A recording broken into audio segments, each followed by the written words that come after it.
Thanks for coming out. I know it's really warm today, but it's not too bad. We're getting some breeze here. But what I do appreciate is everybody coming out here to see the residents here at Wildwood, because I feel like it's very important for people to get to know farmed animals for a variety of different reasons. But it's really hard to be able to get that face-to-face time with them. Most of the time, if you're going to interact with a farmed animal, it's going to be in an animal agriculture farming setting. And it's really rare where you have the opportunity to interact with a cow or a goat or a chicken in an environment that is tailored to their comfort and their needs.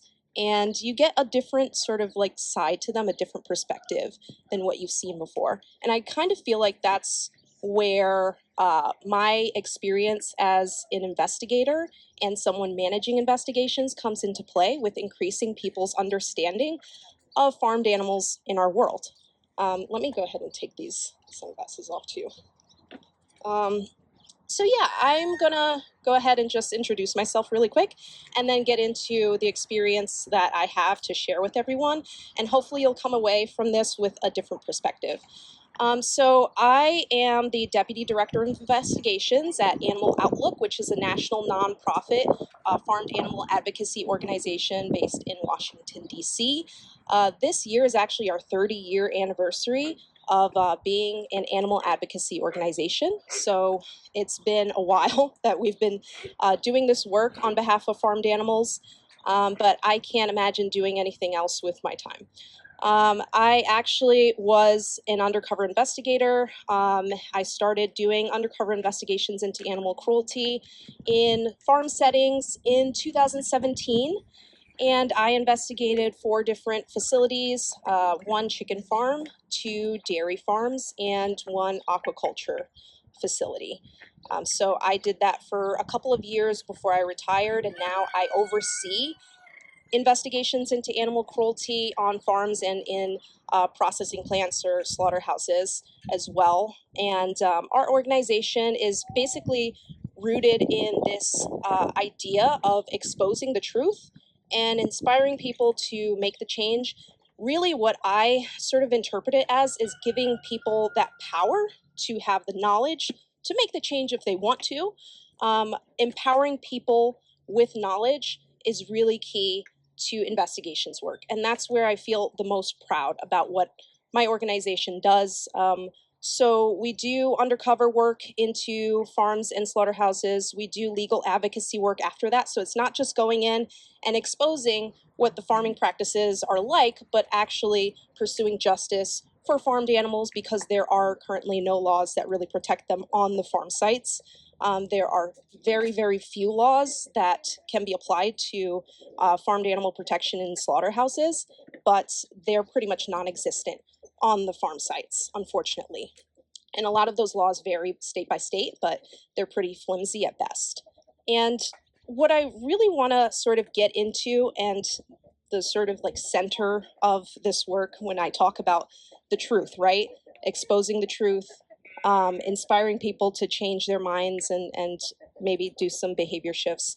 The truth is really important to me as someone who has conducted undercover investigations, someone who continues to manage undercover investigations. And I think nowadays the truth is a little bit harder to get to.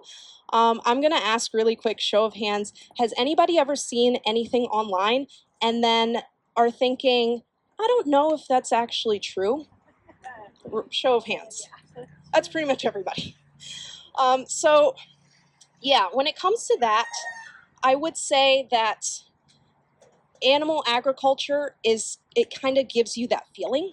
And that's the feeling that I've always had, especially when I was younger, because I would see a lot of packages in the supermarket. For example, like Hillshire Farm with a big red barn on the packaging, and the rolling green grass in the fields. Laughing Cow, that's a really well-known brand with the red cow, and she's smiling, she's happy. She's happy to be a dairy cow, right? I mean, those are the advertisements that are put out to consumers. And I feel like there's a reason for that, right? it's to drive profit.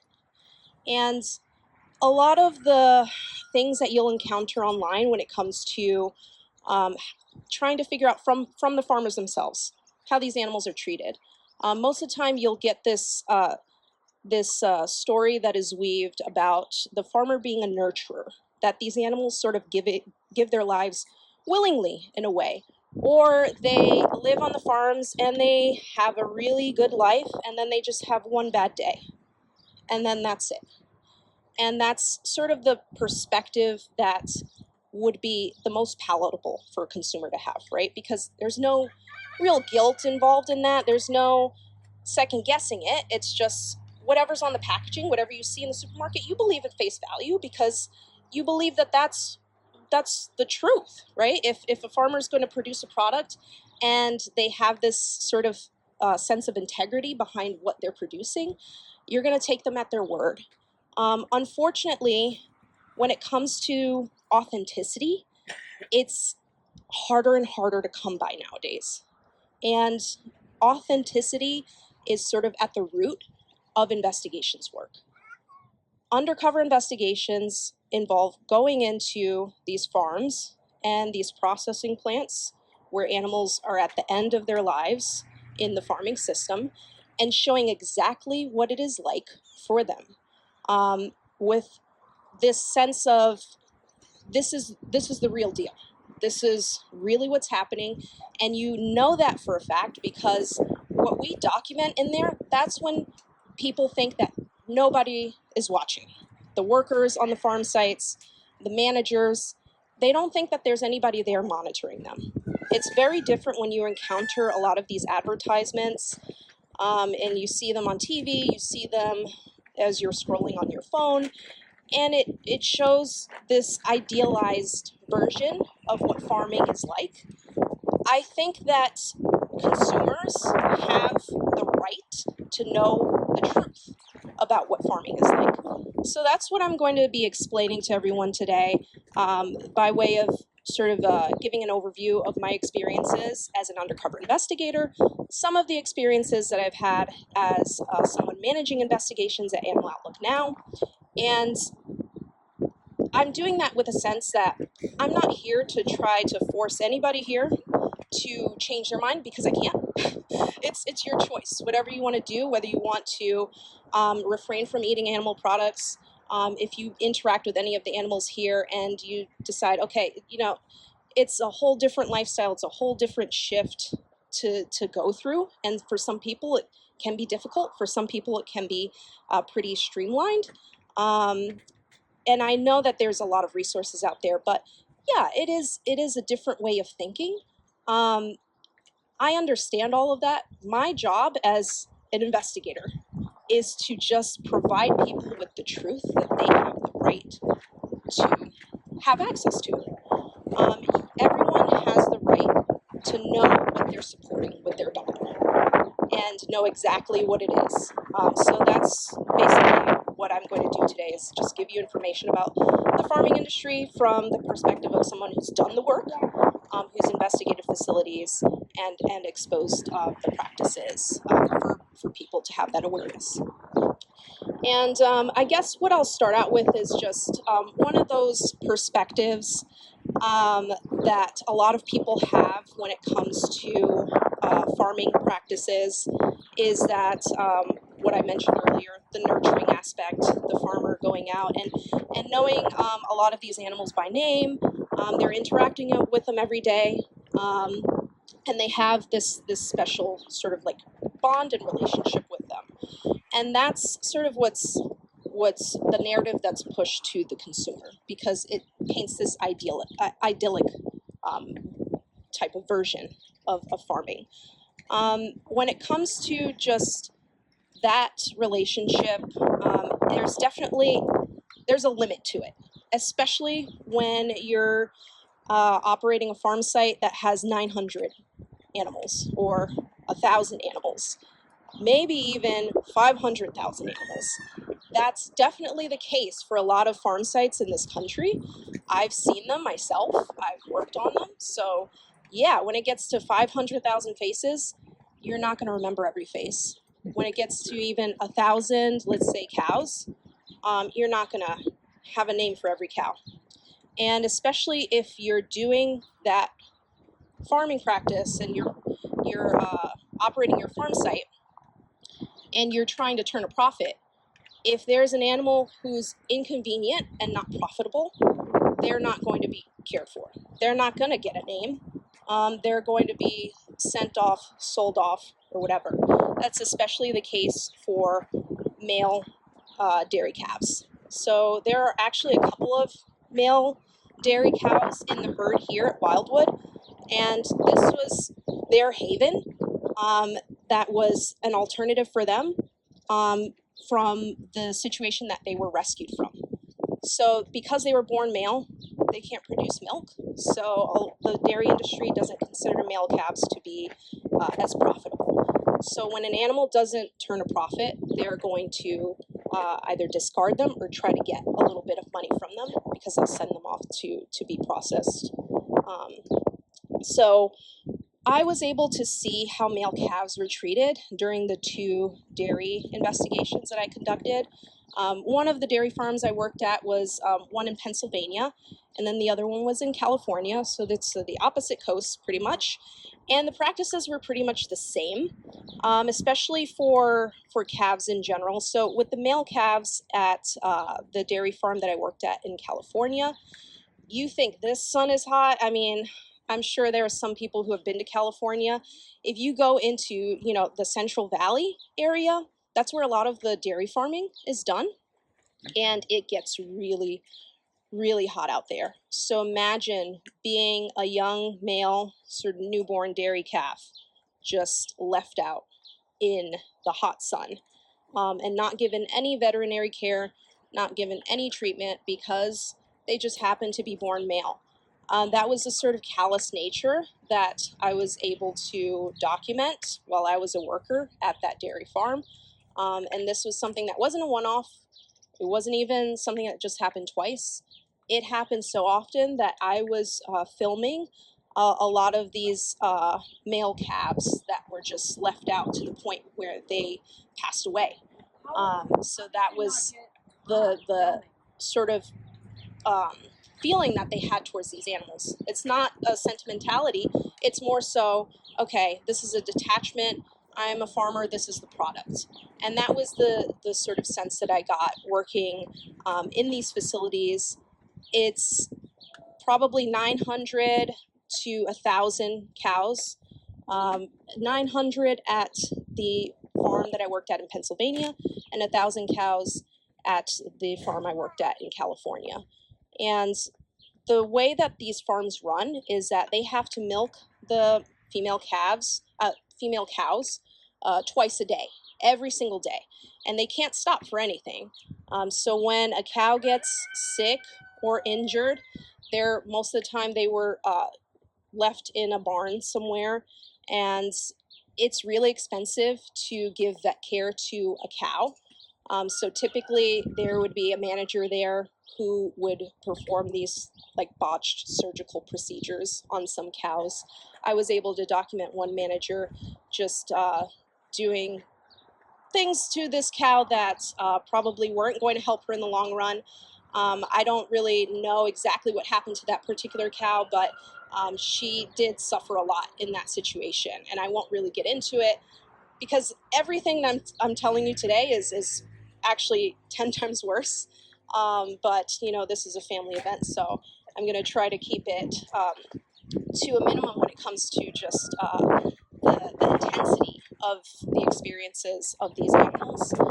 So these botched veterinary procedures, they would be the extent that the farmers and the farm workers would go to in order to treat any animals. If they recovered from their sickness, then they would just put them back into the herd and put them through the milking process. But if they didn't recover, they would just leave them there until they passed away. So this process, it just never stops. They herd the female cows through the milking area, and this is where a lot of the abuse would happen because, you see these cows out there. They're huge, they're massive. And when they don't want to move, they won't move. And no matter how much you push them, I've seen workers scream at cows, I've seen workers do worse to cows physically. And when they're frightened, cows, it's in their nature to not move, especially to go to a place where they know if they go into that milking area, that's where a lot of the abuse happens, unfortunately. And all of this so that their milk can be taken for human consumption, right? So this sort of herding, this standard practice, this is typical for any dairy farm. They're going to have to put them through the milking area. This sort of like herding process, pushing the cows into the milking area, that was where a lot of the mistreatment, the abuse would happen, physical, verbal, yelling at them, screaming at them. And this is not a docile, calm experience. These cows don't want to go into those spaces. Having metal machines attached to their udders to extract their milk is very uncomfortable for them. I've seen cows fight against them. And then if the cows do fight, that's when they're abused more. Because they show, some type of resistance to the standard procedures, right? In order for these cows to produce milk, they have to be pregnant, they have to give birth, and the calves at these dairy farms are typically kept in these tiny plastic or wooden hutches or crates, and they're separated. And they're separated to the extent where it's like literally kind of like solitary confinement. They don't have a lot of space. I would say the amount of space that they have is literally the width of this hay bale and to where I'm standing. That's pretty much it. And calf is about 100 pounds when they're born, and they're typically pretty tall for the most part, so they don't have a lot of space. And little calves, they love to run. They love to play. They love to be near their mothers, and they can't express those natural behaviors on a farm site. And that's the standard. And not only do they have to be separated from their mothers, they also have to endure another standard practice that's really painful for them, which is called disbudding or dehorning. And any dairy cow who's going to be on a farm site, they're not going to be allowed to keep their horns because it poses a risk for the farm workers, and it poses a risk to the other cows because they're packed in onto this one farm site. So if they were to keep their horns, they would most likely use them to resist doing whatever the farm workers want them to do. And they would probably also get really agitated being in a very crowded environment, and they would start attacking each other. So the way that the disbudding is done is a hot iron is used for that. And it is a painful process. It takes a considerable amount of time. And I know that some farms will say, well, you can give them an anesthetic to numb them to that procedure. But the farm site that I worked on did not use any anesthesia for that procedure. So it's literally like being operated on without being put under. And they're really young calves, and they have to feel that and just endure that for 5 to 10 minutes. Sometimes it takes longer if the instrument that they're using is dull. And it's one of the worst things I've seen anybody go through. It was so painful for these calves to go through that they knew that they couldn't escape. The way that this was done at this particular farm site was the worker would tie the calf to the side of their crate so they wouldn't be able to move while he was doing this procedure to them. And they would fight for a little bit, realize that it was, pretty inevitable for them to go through it. They would vocalize, so they would bellow out for any type of help, try to give us an indicator that they were suffering and it was painful for them. And then eventually they would stop. They would stop vocalizing, they would stop fighting.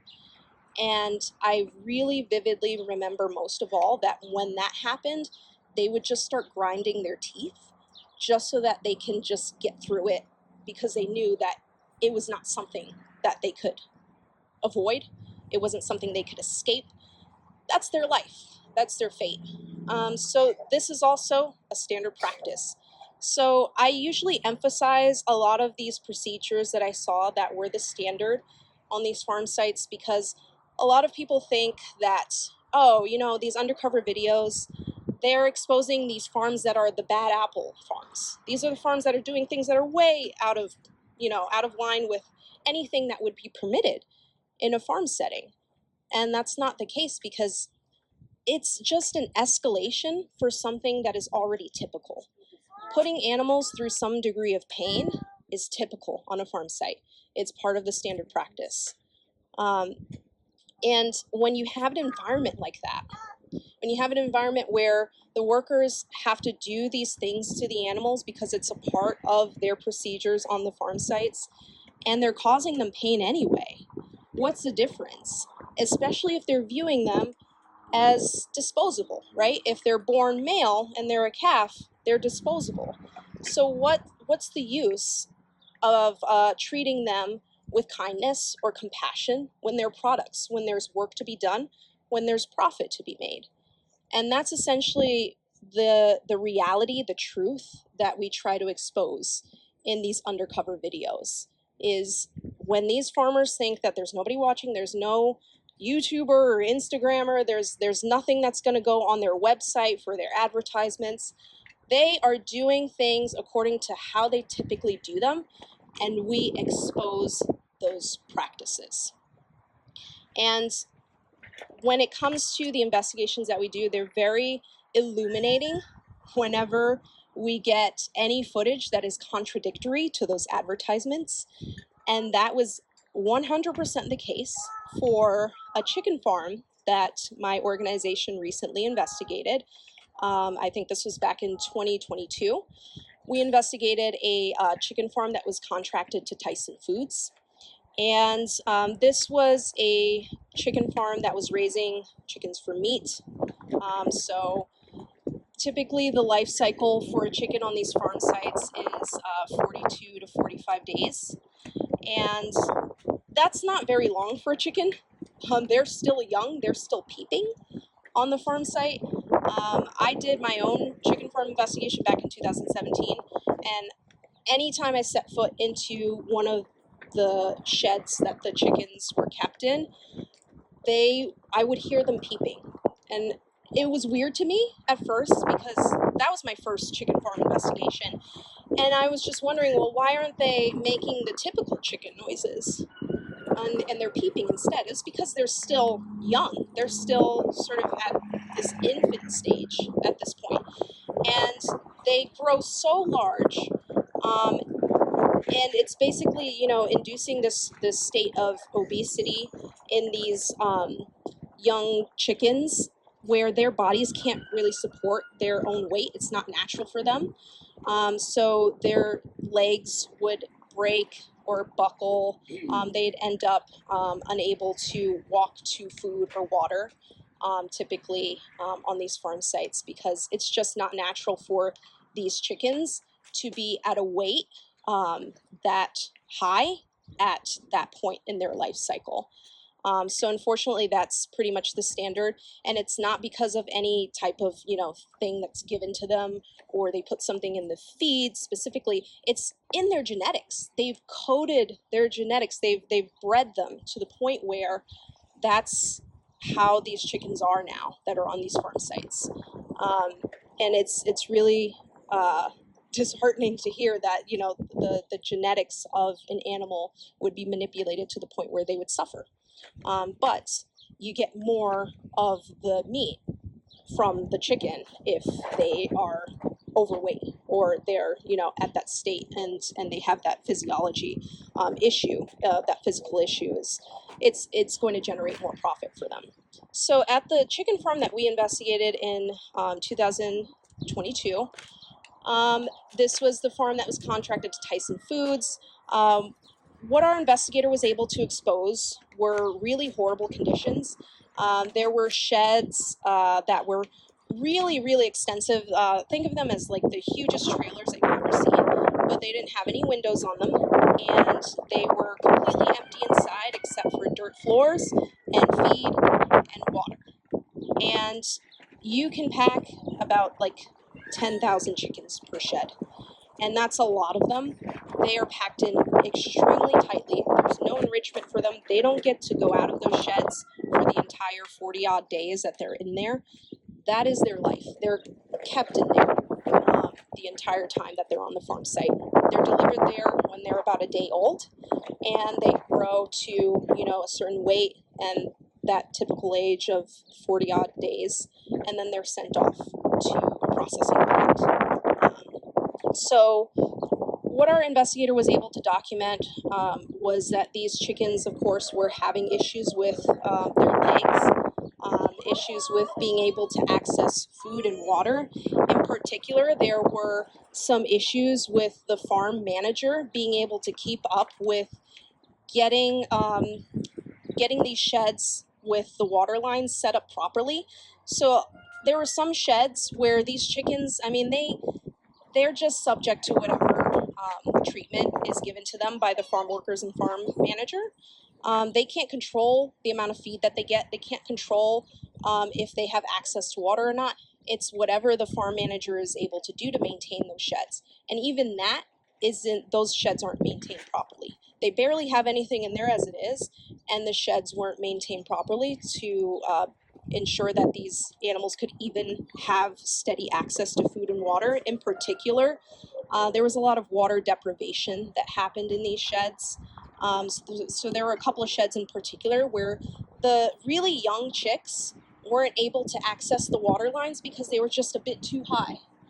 And our investigator notified the farm manager about this issue, and he really didn't do anything to resolve it. So a lot of the chicks in that shed ended up passing away because they couldn't access water. So they were passing away due to dehydration, which is a really simple issue to solve, just lowering the water line.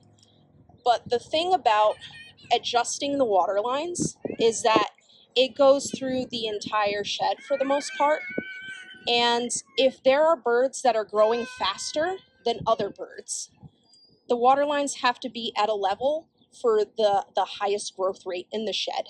So if you have more birds that are growing faster than the smaller birds, the birds that are growing faster are going to take priority. So because they're going to be the ones that are sent off to the processing plant. So the smaller birds are just left to dehydrate because the farm manager would rather prioritize the larger birds. The biggest thing that was really illuminating for me from this investigation was a conversation that our investigator was a part of between the farm manager and a representative from Tyson. And during this conversation, they were just talking about, you know, the farm site, maintaining it and everything. And then the farm manager says to the Tyson representative, oh, hey, I don't know how they do like free-range chickens. And this is really helpful information, I think, for anybody who has ever purchased free-range chickens before or gone to the supermarket and purchased that line before. So the farm manager says, I don't know how like these farm sites do free-range chickens. And then the Tyson representative steps in and says, those birds don't go out. You know that. They don't all go out. And then the farm manager jokes about it, and he laughs and he says, oh, you know, they make it look so nice in the advertisements where the chickens all go out and they have the little bell drinker and they all go out and enjoy the sun. And then the Tyson representative says, they don't go out, and you know that. Those chickens, they'll go outside for maybe an hour or 30 minutes, but they don't typically go out. And when you see advertisements like that, that's just strictly for commercial purposes. Those were her words, strictly for commercial purposes. And she said for Tyson's advertisements, they'll typically use pullet birds. So these are breeder birds. These are birds that are not typically on the chicken meat farms. And she says they toss them out. They do their advertisement, and that's pretty much it. And she said in her words, they picked the prettiest birds to do it. And then they laughed about it. So for me, I was just thinking as I was watching that footage, and now it's public, anybody could go to our website and see it. I was just thinking while I was watching that, they're laughing at the consumer for being gullible enough to believe that. So anybody who's ever purchased free-range chicken, they're laughing at that person. And that's what I'm talking about when it comes to just the authenticity of information that's out there.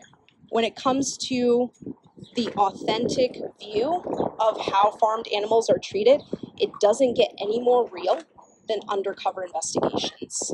And the last thing I'll mention by way of, footage and evidence that we've gathered that contradicts advertisements is one of our more recent investigations as well into a free-range egg company called Alderfer.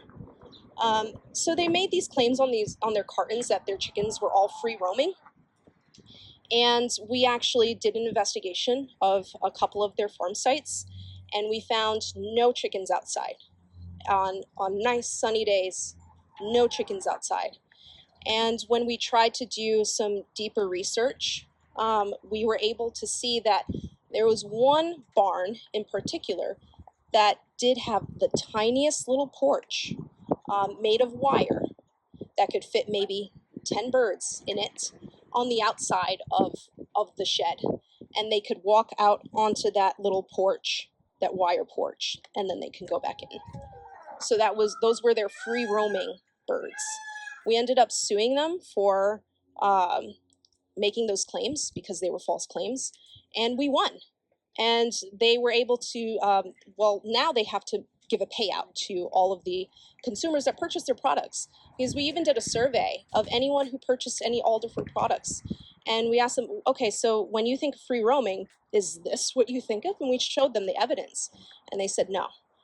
So when it comes to just the deceit, the unauthentic portrayal of farming, that's where we come into play. And I think it's really important for investigations work. That's where I feel the most proud for the work that I do, because it's real. It's the truth. And what we do and what I do, my job is to just gather the truth and give it to the consumer. And then they have the choice of what to do with that information. But most importantly, we should all feel empowered to have that choice, to make that choice on our own. We shouldn't be deceived into buying any product at all. We should know exactly where that product comes from and what went into it. And for me, it's just really important to be a part of exposing that truth and giving people the tools that they need to make more informed decisions and hopefully get a different perspective of what farmed animals are like, what life is like for them on farms, and even on sanctuaries, what the alternative could be if these animals are actually cared for, if they have the freedom to express natural behaviors, and getting a different perspective on farmed animals in general. You get that sense when you are watching undercover footage, because you get a sense of how they're really treated, but also when you're able to interact with farmed animals on a sanctuary setting, you get that face-to-face time, and then it's a whole different way of viewing them. So hopefully the information I was able to share with you today just gives you a different perspective on things. And I'm glad to answer any questions as well, but I appreciate everyone who took the time out to listen. Thank you. And next I'm going to introduce Michelle, who is on the board for Wildwood, and she'll talk about happy things. Take it away. Thanks. You told me I didn't know that I had to talk about happy things. I'll talk about many things. So Michelle Blake is my name. I've been on the board here at Wildwood pretty much since the start. And I like to talk with people about the dairy farmer who turned me into a committed vegan. When I was at a point in my life when I was kind of waffling on that. I had been a vegetarian since middle school, but I kind of went back and forth on the veganism. And I recently, seems like a weird thing to forget, but because of some life episodes, my family and I have been kind of revisiting old memories lately. And when I was a kid, my parents moved us up from California to here, Yamhill County, this little farm community.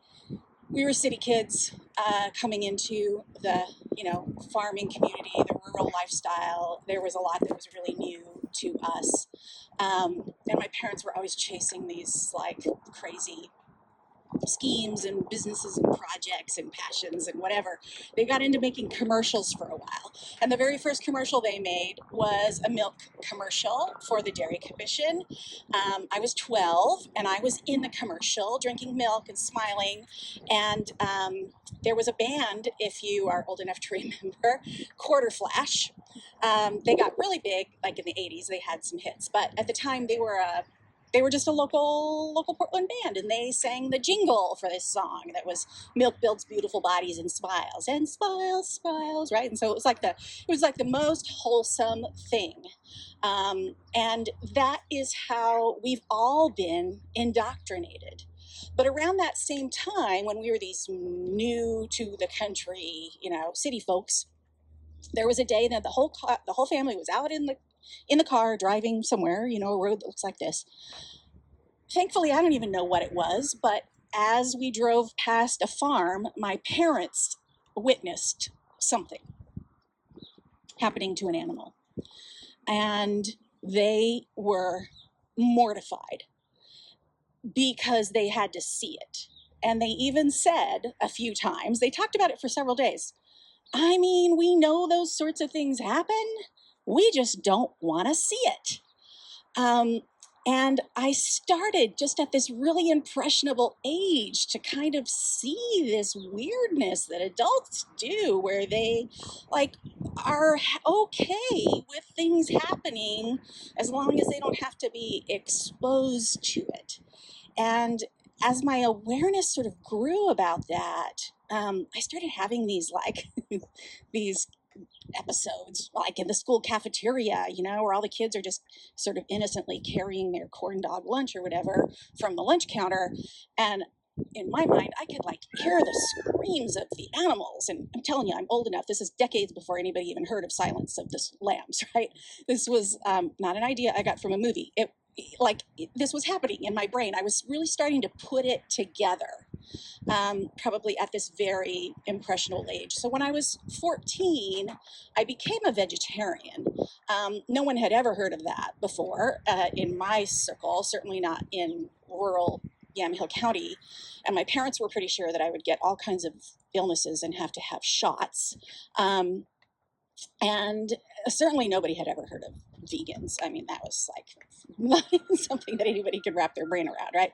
But I became a vegetarian at a pretty young age, and there weren't I remember grinding dried soybeans in my mom's coffee grinder and then soaking them and trying to make them into some kind of mush that I could form into some kind of a patty. And, they didn't have all the stuff, that we have. And it was a challenge. And my parents waited, I think, for me to just get over this weird little teenage thing. And it went on, for decades and decades. And they finally just gave up waiting for me to change it.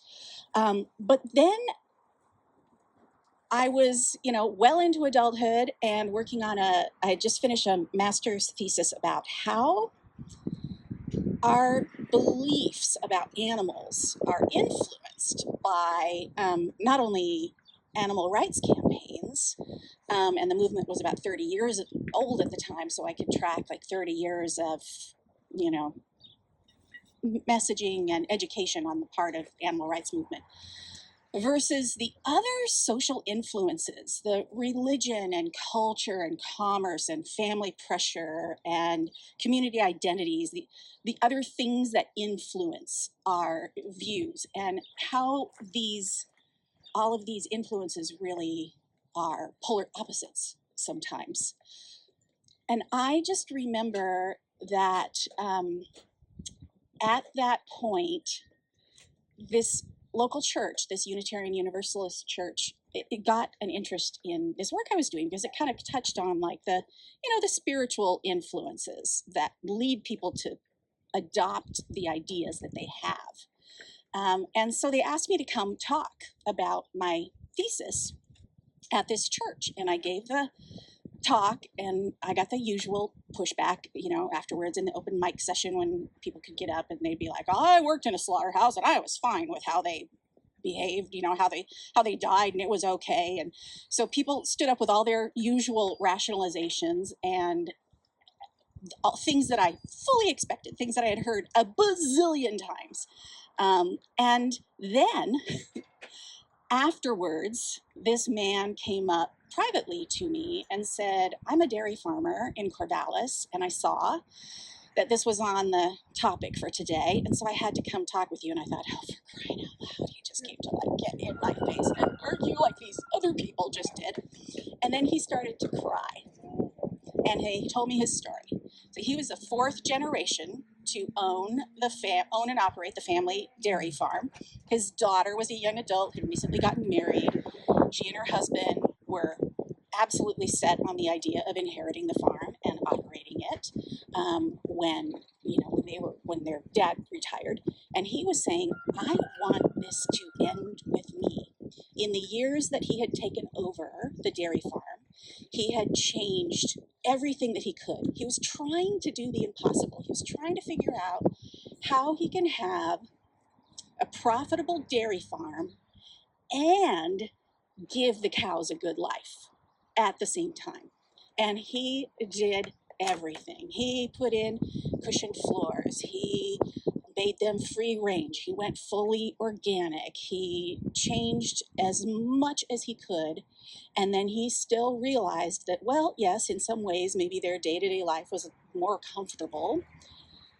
But the reality was that he still had to forcefully impregnate these cows.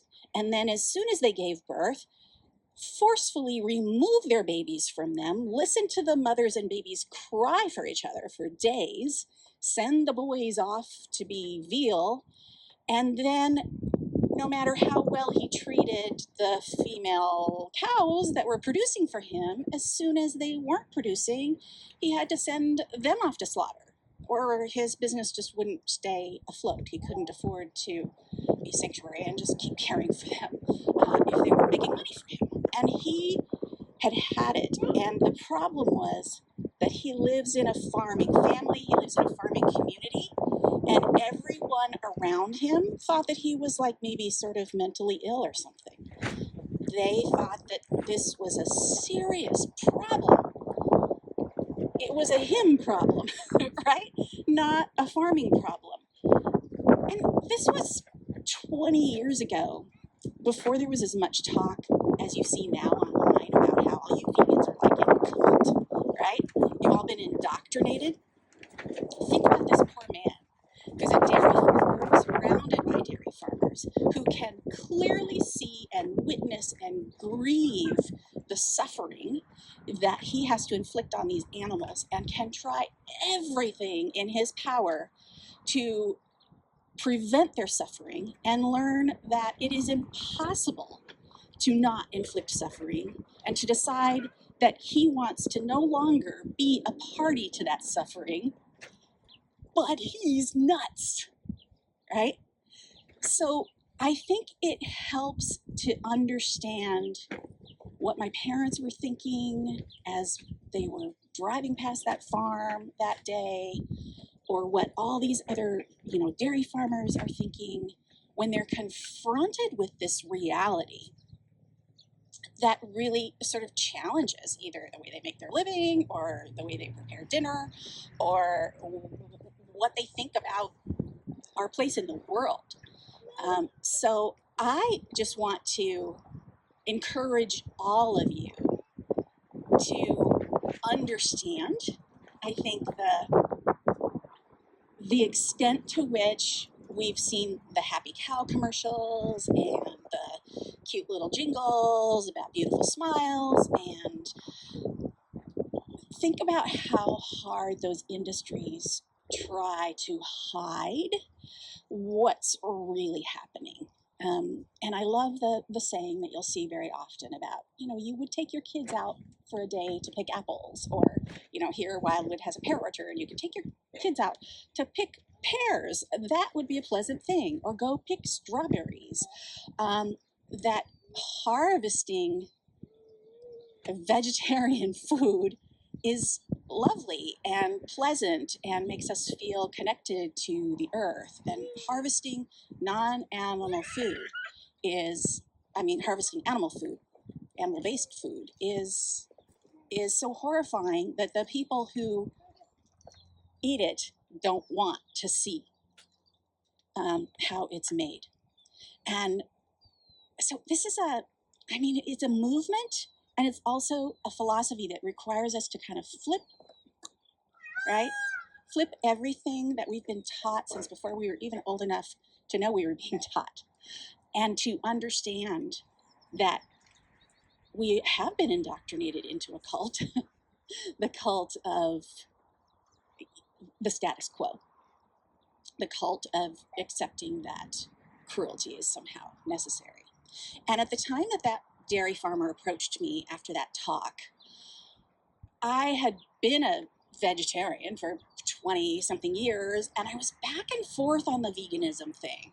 I was like, I don't want to harm animals in any way, but I don't think I really had a mental picture, the way I got that mental picture when I was a little kid in the school cafeteria, right, of animals being terrified and crying out. I didn't have like this visceral sense of what dairy products mean for the animals who live it. And this man who spent his entire life witnessing those animals is the one who helped me really get it in my gut, that to watch him stand there and cry. I've thought about him so many times, and I only got his first name. I didn't get his last name, and I asked the minister later, oh yeah, I know his first name, but I don't know his last name, and I don't know what happened to him. Maybe they just made him go on some meds or something, right? And his daughter's running the dairy now. And it's so sad to think how our compassionate nature, our true nature, our purest impulses as humans to be compassionate, to have empathy, get battered out of us, right? Get shamed out of us. And I think the trick to really changing things for animals is for all of us to just proudly embrace that impulse of ours and see it as our true nature, and learn that we're not, might be the outliers, right? Because we're statistically the minority. But we're not the abnormal ones, okay? We're the ones who really are paying attention and listening to our true natures.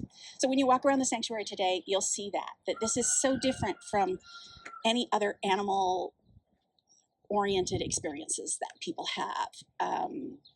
And when you learn that, when children come out, we show them that, yes, you can pet or feed or say hello or touch the animals if they're okay with that. We live in a world even where animals aren't allowed to say, don't touch me, right? They have no autonomy, no say in how their own lives and bodies are handled. And this is a place where their experience takes precedence. So it's a special place. It's a place where you can really kind of bask in the peace and the compassion and the calm, and hopefully get a sense for what life really would look like, and come to experience them as individuals, which makes such a difference too. So I think I will stop it there, and then I think, Shauna, you just wanted to thank everybody for coming out, and then we'll maybe, Kathy, I don't know if you're coming back up, but here you go, Shauna. Oh, thanks everyone.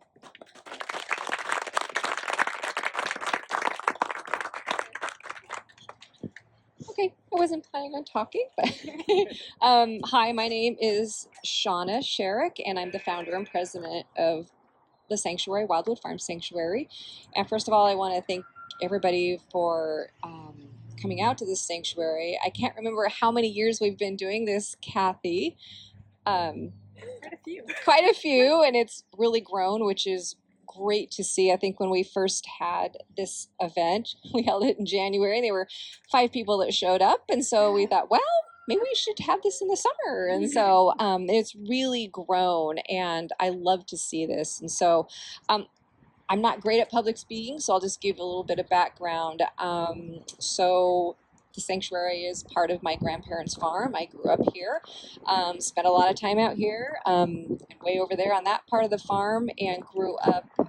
Anyway, that's the main question I get is, how did you start this? Why did you start this? So I spent a lot of time out on the farm here. My grandparents did have cows, mostly grew crops. And so anyway, I got to be around some cows and made it my job to rescue all the baby birds and all the wildlife and name all the calves. And, you know, in the end, my grandparents did raise cows. We had a few of them. And, you know, what happened to them in the end was pretty shocking to me. And I grew up thinking that that's how farms were and animals had a great life. And okay, fast forward, I became a veterinary technician in 1991. And my first job was working at a veterinary hospital, a large animal veterinary hospital, mixed animal practice. So that's dogs and cats. And then seeing a lot of farm animals, working with dairy farms and chicken farms. And so I got kind of a wake-up call working as a vet tech in a large animal veterinary hospital, and really got to see how a lot of the farm animals are treated. I'm not saying veterinary care at our place. I'm saying I got to go out onto the dairy farms. I got to go out on the chicken farms and see firsthand how they were treated, how they were cared for. And it was pretty rare that people brought their pet goats in or pet cows. People just didn't spend the money on their animals, animals like that. But yet we're a hospital that we saw dogs and cats come in the front door, and then we would work with dairy farms, the back of the barn. And for me, just seeing behind the scenes of how the farm animals are treated on those farms and what little veterinary care that farmers were willing to spend on them. And there was no homes for them to go to. And also just seeing how similar farm animals are to your dogs and cats at home. I mean, just because they look different, they're huge, they still suffer. And so I would be working with dogs and cats and then have a dairy cow come in the back door, and there's nothing different about how those animals feel and suffer and think, and they're scared. And so that line was definitely opened up for me. I mean, so anyway, I started the sanctuary in 2012, I believe. We actually took in, and it was start out small, of course. It's going to take in a few chickens. Our first residents were some rescued hens from Farm Sanctuary. I don't know if you've heard of it. It's the really, really big farm animal sanctuary Gene Bauer started, New York and California. And I got a notice, and we, hey, can you take some chickens? So we drove down to Farm Sanctuary, picked up 20 chickens, brought them back, hens, rescued, and that's just pretty much how it started. And we just had a small chicken coop, and then I told my husband, well, now we need a barn. This barn. And so, okay, we built this barn, and then I'm like, well, now we need a hen house up here. And it just started out very slowly, and a lot of times it was just me. But as we've grown, we've really become to rely on our amazing volunteers. They do so much for us, and our board members. I mean, it's really taken off, and it's because of what they do. There's so many caring, compassionate people. And when you meet other caring, compassionate people that are interested in helping farm animals, it just grows and it grows. It's like contagious. And so I hate it when people say this is like a cult, because if caring about an animal or how it's being treated or not wanting to have an animal suffer because of something you do is a cult, then dude, I'm in it. We're not a cult. So there's, and I feel very fortunate to have learned what I've learned. It's been painful what animals are exposed to, but anyway, I'm not a great speaker here. So anyway, I want to thank you all for coming out. I know it's really hot and everything, and so yeah, thank you very much.